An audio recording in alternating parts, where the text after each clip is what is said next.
차정현 원장님께서 딱 저의 어떤 노화 과정을 다 얘기해 주시는 것 같아서 참 가슴이 뜨끔한데, 네. 일단은 이제 나이가 들면서 생기는 변화가 피부 건조증이 좀 생기는 것 같아요. 이제 샤워 후에 보습제를 바르지 않으면 좀 이렇게 건조감이 예전보다 좀 더 심해진다든지, 그다음에 모발도 끝에가 자꾸 갈라지거든요. 네.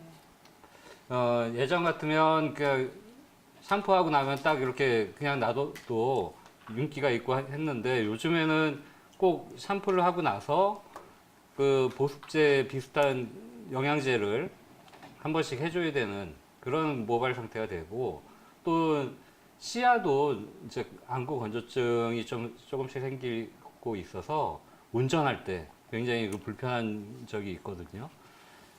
그렇듯이 이제 나이가 들면서 생기는 모든 문제가 건조하고 건조증하고 관계가 있는 것 같습니다.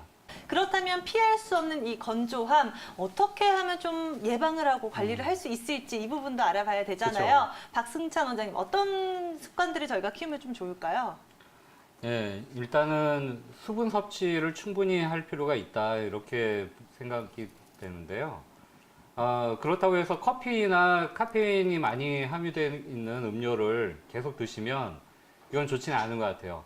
커피 한 잔을 마시게 되면 2잔 분량의 수분이 몸 밖으로 배출이 된다고 하니까요. 커피나 카페인 음료를 많이 드시지 않도록 하는 게 건조함을 이기는 비결이 될 것 같고, 그리고 아까 좀 전에 최나래 원장님이 얘기하셨듯이 영양 섭취, 특히 단백질이 풍부한 음식을 고르게 섭취하는 게 겨울철 건조함을 이기는 비결이 될 것 같습니다. 또 공복에 물을 한 잔, 아침에 일어나서 공복에 물을 한 잔, 미지근한 물을 한 잔 마시는 것도 겨울철 건조함을 이기는데 좋은 팁이 될 것 같습니다. 박승철 원장님, 이분의 증상 어떻게 보시나요? 예, 우선은 목 쪽에 이물감이, 그러니까 음식을 삼키거나 침을 삼킬 때 이물감이 있다고 하는 증상은 한의학적으로 매핵기라고 주로 이제 지칭합니다. 매핵기라고 하는 것은 목 쪽에 뭔가 막힌 듯한 매실의 열매 같은 게, 매실의 핵 같은 게 목에 막힌 것처럼 그런 느낌이 있지만, 육안으로는 어떤 질병하고는 관계없이, 질병의 소인이 없이 그런 느낌만 있는 경우를 매핵기라고 하는데요. 보통 신경이 좀 예민하시거나 신경을 좀 많이 쓰시는 분들, 스트레스가 많으신 분들한테 나타나는 증상입니다. 이분 같은 경우에는 이렇게 이제 염증이 좀 있은 후에, 입안에 염증이 있은 후에 나타나는 증상으로 보아져서 매핵기 또는 소화기 질환하고 관계가 있지 않을까, 이런 생각도 해봅니다. 네, 일단은 뭐 스트레스를 받거나 체질적으로 좀 약해졌을 때 나타날 수 있는 질환, 매핵기에 대해서 설명을 해주셨는데요. 원장님, 그렇다면 덧붙여서 식도염과 같은 식도 질환과도 관련이 있을지도 궁금하거든요. 어떻게 생각하시나요? 네, 소화기하고 관계가 있는데, 특히 식도에 염증이 있거나 식도에 문제가 있으면 지금과 같은 비슷한 현상이 나타납니다. 이제 식도에 염증이 있게 되면 음식을 삼킬 때 또는 침을 삼킬 때 약간 걸리는 듯한 그런 느낌이 있는데, 한의학적으로는 동의보감에 이런 식도하고 관련된 질환이 여러 표현이 있습니다. 조잡이라고 해서 신물이 이제 계속 생기는 경우에, 또는 탄산이라고 해서 신물이 목구멍까지 올라오는 그런 질병도 있고, 그 다음에 열격이라고 하는, 또는 일격이라고도 발음을 하는데, 열격이라고 하는 이런 질병도 있습니다. 또 가슴이 답답하거나 가슴 쪽에, 식도 쪽에 문제가 생겨서 나타나는 질병으로 흉비와 위완통이라고 하는 질병도 있는데,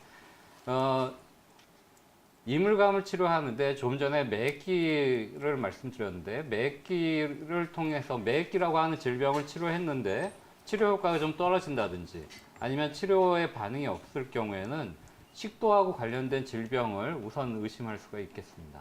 박승천 원장님, 네. 그렇다면 이물감 때문에 고생하시는 분들은 평상시에 식습관 어떻게 가지면 좋을까요?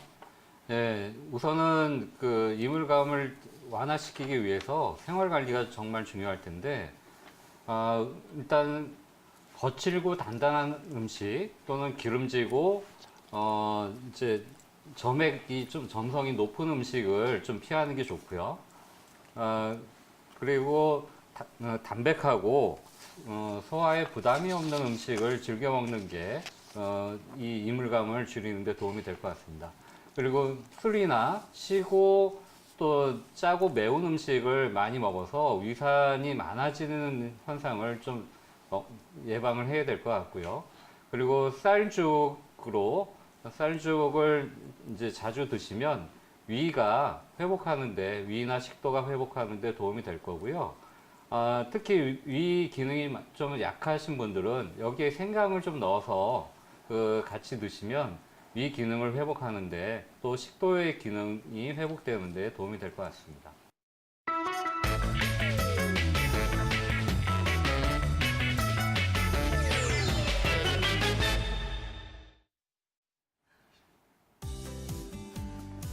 네, 안녕하세요. 건강 꿀팁 시간입니다. 오늘 주제는 성조숙증의 원인과 예방법에 대해서 말씀을 드리겠습니다. 우선 성조숙증이라는 얘기를 좀 주변에서 많이 들으시고 계실 겁니다.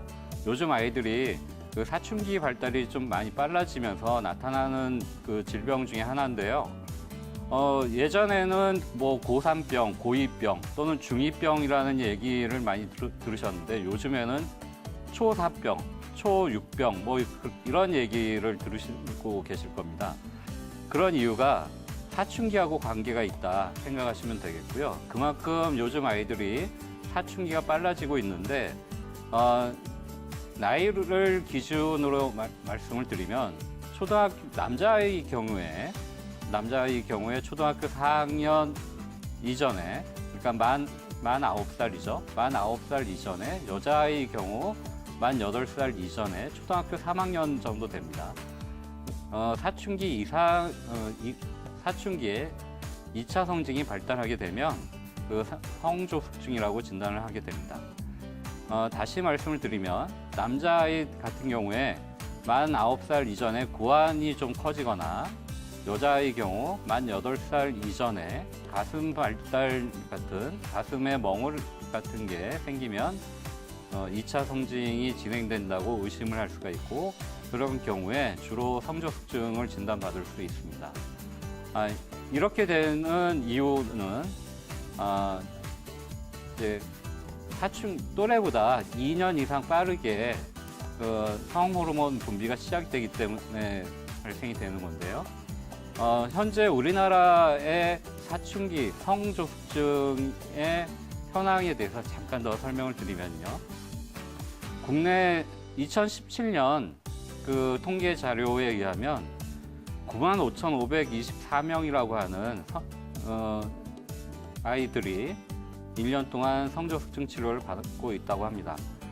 이러한 숫자는 2013년에 비해서 대략 140% 증가한 숫자인데 매년 10,000명 가까이 성조숙증 아이들이 증가하고 있다고 보시면 되겠습니다.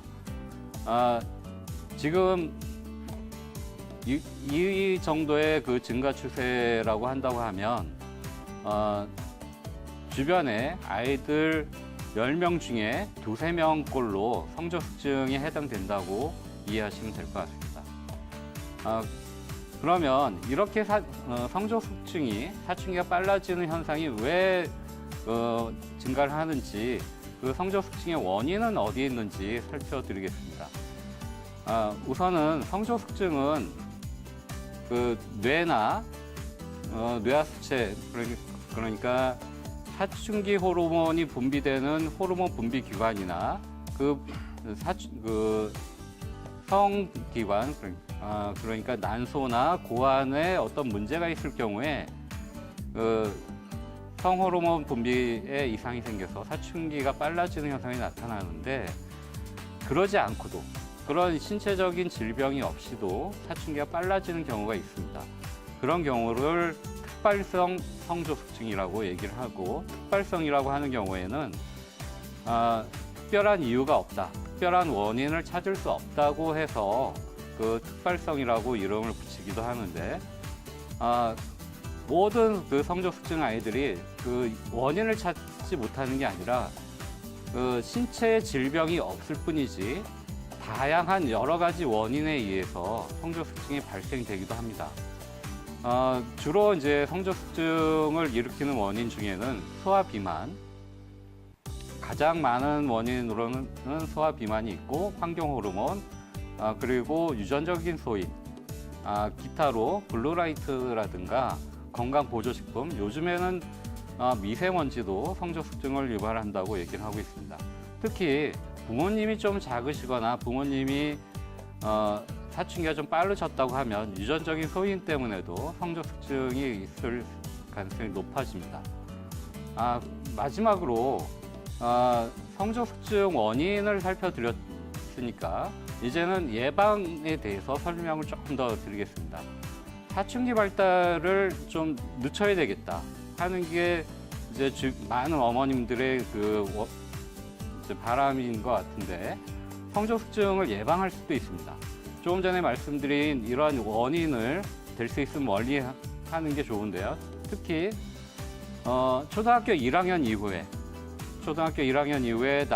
남자아이든 여자아이든 예방을 위해서 좀 더 노력을 해주신다고 하면 사춘기 발달을 좀 더 늦추고 성조숙증 때문에 이제 여러 가지 힘든 과정을 거치지 않을 수 있을 것 같아서 준비를 해봤습니다. 일찍 자는 게 좋고요. 10시 이전에 일찍 자고, 또 특히 스마트폰은 가급적이면 초등학교 저학년 아이들한테는 주지 않으시는 게 좋을 것 같고, 환경 호르몬이 많은 그 제품을 멀리 피하시고요. 유전적인 소인이 있는 경우 가급적이면 초등학교 저학년 때 가까운 의료기관에 가셔서 검진을 받아보실 필요가 있겠습니다. 이상으로 건강한 한의사 건강 꿀팁 마치겠습니다.